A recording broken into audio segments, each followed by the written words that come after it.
Hi everyone and welcome to the University of Law podcast and to episode 4 of our series AI in Conversation. I am Dr. Paul Sant, Head of Computer Science at the University of Law, and in this series we're talking to various guests in the technology sector and beyond, learning more about their journeys and about how AI is challenging the landscape. And without further ado, I'm delighted to be joined by one of our current students, Elle Farrell-Kingsley, who has many accolades, including being one of the top 100 brilliant women in AI ethics and also part of winning an award, 100 Top Tech Women. Elle, welcome. Hello, and thank you for having me on here. It's a pleasure to be here. Could you begin by telling us perhaps a little bit about your background and how you became so passionate in AI, and particularly around responsible AI and ethics? Sure. So it's a little bit of an unusual journey. So I first graduated from my undergrad in 2020. Kind of terrible timing, really. I had no idea where to go as almost every job market closed up.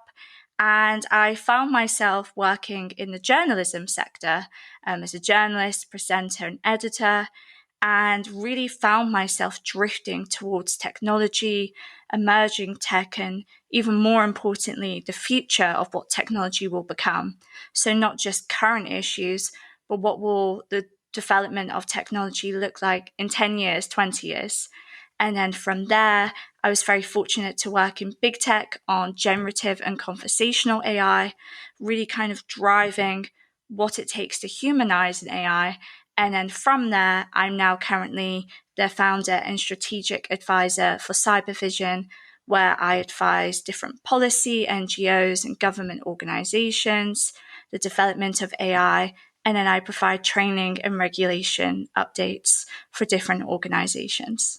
Fantastic. That's a really great insight. And you mentioned about Cybervision. That's the consultancy that you founded, and it's dedicated to empowering governments, non-government organizations, and other forms of organization to use AI and incorporate it into their business and their daily operations. So why is it that you feel so passionate, and why did you choose this space to work in? Well, I find a really odd thing, and this is very true, I think, for most of colleagues and peers I've seen within the AI industry, is that most people I know, including myself, I would say we didn't really choose to be here. Like the development of AI is just so rapid and so quick that you just kind of fumble into it, maybe through passion, through interest, and yet it just keeps developing, keep on winding. And from my perspective, I really kind of found my niche in terms of thinking of the humanity side, how can we humanize AI, and just taking it from there. So what can we do to ensure that AI represents like a whole of society approach? And then also ensuring that people have that education, digital skills, and digital literacy to use it as well. And that's obviously a huge challenge. And I know you consider yourself to be a futurist. So maybe you tell us a little bit about what it means to be a futurist and how that maybe drives your passion and some of the things that you're doing. Yeah, so a lot of my work in futurism first began when I did the G7, Y7. So thinking about future policies representing young people. And again, a lot of my specialty really focused on the future of tech. At that point, it was really digital poverty and the internet divide, where much of us consider how integral the internet is and digital connectivity, but so much of the world, including some parts of England as well, have absolutely no access to the internet, and who's being left behind. And then from there, I went on to do some work with the School of International Futures, really honing in on young people and intergenerational views on the future of AI and development. And I was very fortunate to then put this into like policy recommendations across England, Europe, and the Commonwealth. I think I didn't really intend to go in as a futurist. I was just kind of forward looking. And before I knew it, I kind of found myself within this futurist sphere. I also do a lot of fictional writing. So I think putting those thoughts into speculative fiction is like another way I might channel the futurism and futurist perspectives. That's really interesting. And you mentioned about humanizing AI, and being able to do that. And I guess from my work in AI, one of the biggest challenges, first of all, understanding how it works. And I don't think we really do necessarily understand how it works or how it learns, but also that kind of human side of things, showing empathy and showing emotion. So that we can develop those responsible AI things. Are they things that in your work you've come across, and are there any particular challenges that you've found in that sphere? Yeah, absolutely. So, on one hand, I've done so much work in policy, but it's not just about regulations. Again, it's kind of deciding what kind of future we want collectively as a society. And so, my work in the generative and conversational AI for big tech was really drawing that fine line between humanizing AI.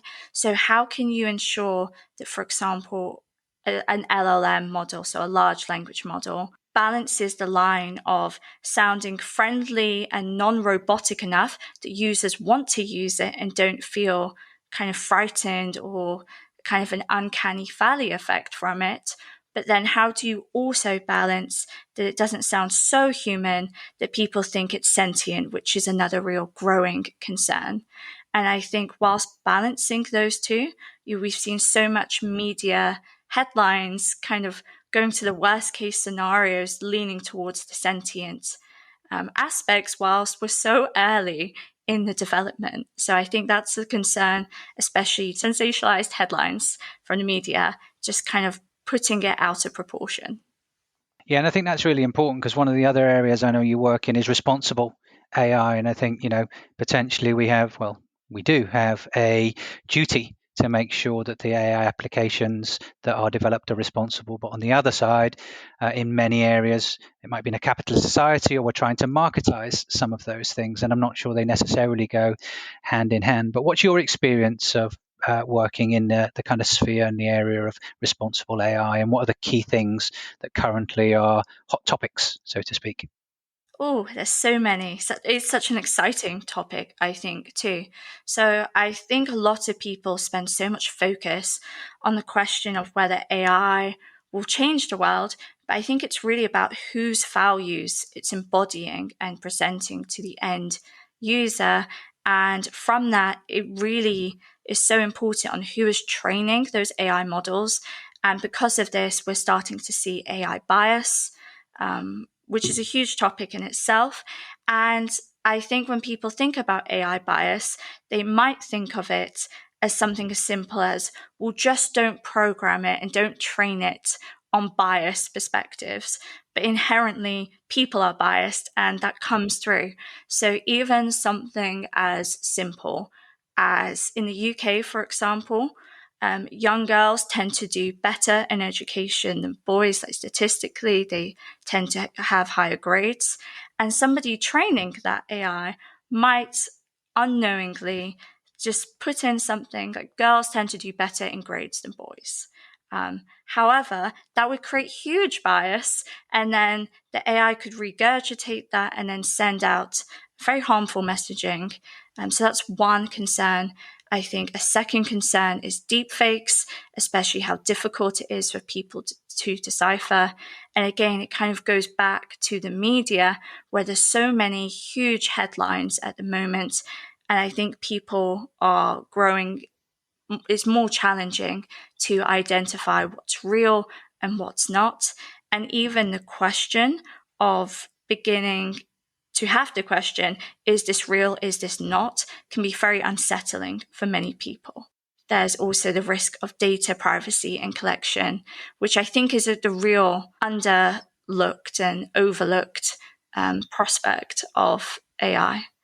And indeed, the most important, because the AI models have to learn, and to learn, they need this data. So if we don't understand that actually putting that data into the AI could mean that it can never be forgotten, or actually there are copyright issues or privacy issues associated with that, I think that opens up a huge area. But of course, there's been so much hype around artificial intelligence since generative AI came onto the scene in end of 2022 with ChatGPT. But equally, in terms of being able to build those applications, lots of people have gone off in different directions. You've talked about deep fakes, whether they be images, whether they be news stories, etc. But even one of the ones that I saw relatively recently, the ability for an AI to face swap, and suddenly in real time, you think that you're talking to one person and actually you may not. Other issues like things, for example, some organizations using my voice is my password, but very easily now some of the AI out there can take a 5 or 6 second sample from somewhere, maybe from a social media site, and create a realistic clone. So I think now absolutely kind of reinforce what you're saying in terms of those challenges. And it's important that we obviously know of those challenges and that we try to navigate those as best as we can without, of course, potentially derailing the opportunities that are provided, which leads me nicely into my next question, which is, from your personal perspective, what do you think the biggest challenge is that you're seeing at the moment within the organizations that you work with around being able to use AI effectively, whatever effectively might mean? I think by far one of the biggest issues is the lack of AI education or training. I think even if you ask people today, 2025, what do you think AI is? You're going to get so many different answers.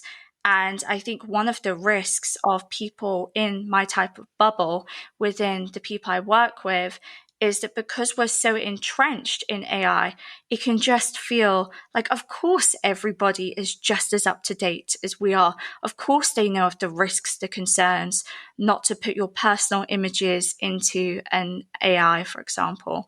And I think that can be such a huge risk and oversight because actually, if you talk to an everyday person, there's many, many people who have concerns about AI, who've completely avoided using generative or conversational AI, who don't really understand what it is. So that's one aspect, not understanding the average everyday person, and not everybody is so deeply entrenched into AI. But secondly, especially on the policymaker side, the average parliamentarian across the world is usually between 50 to 55. And so a lot of the people making the policies and regulations just aren't necessarily as clued up when it comes to the tech. And a lot of the organizations I've worked with, including where I've done the training, will kind of fall victim to when these older generations say, yeah, I understand. And then a few weeks later, they have absolutely no understanding. And I think that's very important when they are the people who are deciding the regulations and where to go forward in AI. Absolutely. And AI literacy is something that you talked about before alongside digital literacy. So how do you think we might be able to make a change? And of course, it's kind of a multi-generational change, but thinking about perhaps the younger generations, the Gen Zs and beyond, in terms of them having a better awareness of what AI is and giving them those opportunities, whilst also recognizing that, you know, opportunity is not equal across the world. Yeah, I mean, first of all, it's kind of a double-edged sword in the sense that where some older generations may be hesitant or reluctant to embrace AI, some of the younger generations might be over excited to use AI and have an over reliance on it, kind of leading to a reduction in kind of critical thinking and searching things up by themselves, or even reading things for themselves. So I think it's really about finding that balance. But looking forward, there's a few different organizations and coalitions looking to kind of bridge that gap. And so one of the projects that I have worked on has been with the UNITU. So it's the Skills for Good AI Coalition with Youth for Privacy. And so this year I finished up training and we're filming some training modules that will be released completely for free for everybody across the globe to develop some idea of AI training, how regulations globally might impact them, and really importantly, the data and privacy concerns, especially when uploading their personal data. And so Youth for Privacy, the organization I have recorded this with, we are a global organization. And I think it's been so important to really have that diverse global perspective. Yeah, and of course, one of the biggest challenges must be we talk about regulation. There are lots of different regulatory frameworks. There are lots of different countries, lots of different laws and things. So, in terms of that, how do you foresee we might be able to maybe get some form of collective understanding, even, of course, understanding that there may be slight individual differences?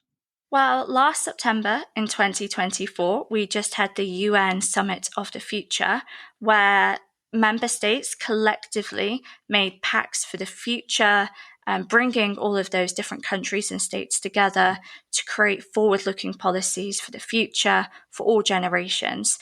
And so many of those considerations have been around subjects such as climate change, but I really think it would be beneficial for them to come together and do a similar idea on the future of technology, ensuring that everybody at least has some degree of access or knowledge or usability, especially when it's advancing at such a rapid rate. And there's so much geopolitical competition in terms of like the AI arms race. Absolutely. And we're seeing a very hot topic at the moment is around sustainable artificial intelligence, because we know that out there at the moment, many of the AI tools require vast data centers with thousands of computers in them, generating huge amounts of heat, requiring huge amounts of electricity to keep them cool, for example. But at the beginning of this year, of course, we saw competitors, shall we say, coming to the fore in terms of ones that use less power. So, from your own perspective, how important do you see developing sustainable AI is, alongside obviously the desire to not limit knowledge, understanding, and innovation? I think it's very important. I think the fact that we have seen smaller companies that aren't backed by huge investors come out with lower emissions or even free to use models, which I will preface with the warning that the cost is probably going to be data. But nevertheless, I think it's very encouraging that if it can be done somewhere, it can be replicated elsewhere.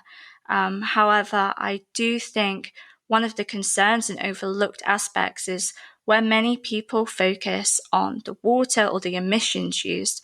I think a lot of people haven't quite considered the raw materials that go into AI. We kind of risk, as humans, putting a real limit on that knowledge and technology, where we develop more advanced technology, but we've used the raw materials, which are very finite and already kind of starting to cause some tensions with the use of them in our mobiles, electric vehicles, autonomous vehicles, and even the idea of AI going into cars, which is coming, I think, predicted 2030, depending on where we are in the world. I think the raw materials is an overlooked aspect that really adds to the necessity to be taking these climate measures in different aspects, in different forms. And I think one field that's coming up in this is climate tech. And although much of the focus might be technology to solve climate issues, the reverse consideration is also how can we develop technology sustainably within climate concerns. Absolutely. No, that's a great insight. So, if I change a little bit now and talk about the fact that you're very active in ensuring young people are part of the AI conversation, and why is it that you're so passionate about their contribution to the future of AI? I think it's from a lot of my own experience. I've been very fortunate to volunteer and work with different organizations where I, as a young person, was able to put forward my views. And I think it can be very typical or very the perceived experience of young people to feel that their perspectives are not considered when deciding the future, especially if we consider that those young people will be the future leaders of tomorrow. And if they don't feel part of the conversation, and it should really be a whole of society conversation, then so many concerns come from that. How can you expect them to want to contribute to that society? How can you expect them to care about these concerns? And I think it's often a stereotype that young people don't care, which, at least in my experience, interviewing people all across the UK and Europe on the future of policy, it's not that they don't care. It's often that they just don't feel heard or don't feel encouraged to be able to speak up. So for me, it's been very rewarding to encourage them and give them that voice and see them kind of snowball and just take what seems like a small conversation, and you really don't know how much that might impact someone, and it's inspired them and they've gone off on their own journey. So I think that's very rewarding to see them make that change. Absolutely. And I think another important thing that they're very passionate about is equity and inclusion.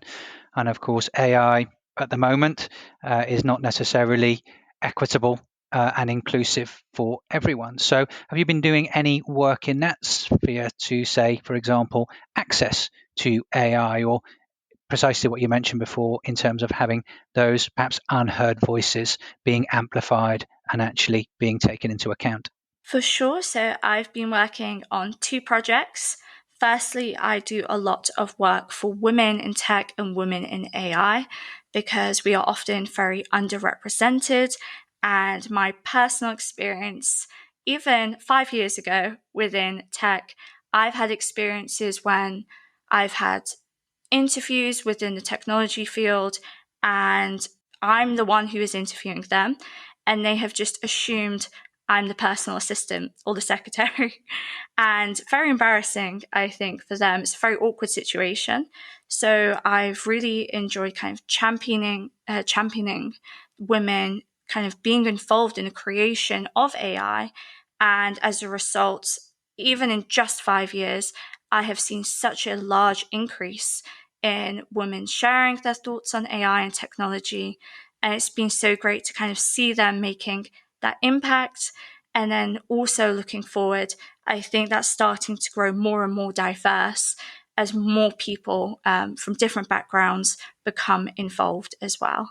And then my second project, I'm currently working. So as part of my work for the Chatham House Futures Conversations, I met a partner, Dr. Henrietta Ampovo, and together we are working on the AI Futures Conversations. So we are hosting intergenerational roundtables, collecting people's views of all ages across Europe and Africa, the UK included, and really collecting their ideas and their concerns about the future of AI. And the reason why I think this is so effective to collect the typically unheard or marginalized voices is because by hosting these roundtables, you will have someone who will attend the roundtable and then they will go and host their own roundtable with their friends in their community, thereby accessing perhaps people that wouldn't normally volunteer to participate in this conversation. And then we have just been shortlisted to one of the final rounds for the UNDP, which is the United Nations Development Project, to really push up our project into the responsibility and safety unit for online harm, data privacy concerns, and especially for young people using AI and kind of what can be done about that. So for me, that's been very enriching and exciting to kind of spread that access between the UK, Europe, and Africa.